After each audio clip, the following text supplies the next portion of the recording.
Nattika CDSും Nattika veterinary ആശുപത്രിയും സംയുക്തമായി ജീവനം campaign വേനൽക്കാല ബോധവൽക്കരണ ക്ലാസും മരുന്ന് കിറ്റ് വിതരണവും നടന്നു. ഗ്രാമപഞ്ചായത്ത് ഹാളിൽ നടന്ന പരിപാടി ഗ്രാമപഞ്ചായത്ത് പ്രസിഡന്റ് P. വിനു ഉദ്ഘാടനം നിർവഹിച്ചു. CDS ചെയർപേഴ്സൺ രാജി രഞ്ജൻ അധ്യക്ഷത വഹിച്ചു. കറവ പശുക്കളിലെ വേനൽക്കാല പരിരക്ഷ എന്ന വിഷയത്തെക്കുറിച്ച് doctor Chenchu Maria Kurian class എടുത്തു. വൈസ് ചെയർപേഴ്സൺ അമ്പിളി മോഹൻ, കോർഡിനേറ്റർ കവിത, രമ്യ, സൗമ്യ എന്നിവർ സംസാരിച്ചു. 20 പേർക്ക് കിറ്റ് വിതരണവും നടത്തി. നാട്ടിക ഗ്രാമപഞ്ചായത്ത് CDSും വെറ്റിനറി ഹോസ്പിറ്റലും കൂടി നടത്തുന്ന വേനൽക്കാല രോഗങ്ങളെക്കുറിച്ച്, മൃഗങ്ങൾക്കുള്ള രോഗങ്ങളെക്കുറിച്ചും അതുപോലെ തന്നെ ബോധവൽക്കരണ ക്ലാസ്സും കൂടിയാണ് ഇന്നിവിടെ നടത്തുന്നത്. നമുക്കറിയാം, നമ്മുടെ പഞ്ചായത്തിൽ ഇപ്പോൾ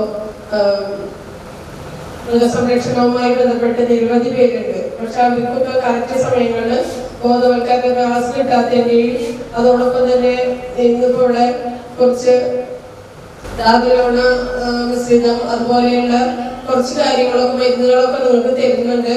പിന്നെ നല്ലൊരു ക്ലാസ് നമ്മുടെ വെറ്റിനറി ഡോക്ടർ ഇവിടെ നിങ്ങൾക്ക് എന്ത് സംശയം ഉണ്ടെങ്കിലും അത് തീർത്തു തരാനായിട്ട് അദ്ദേഹവും ഇവിടെ എത്തിച്ചേർന്നിട്ടുണ്ട്.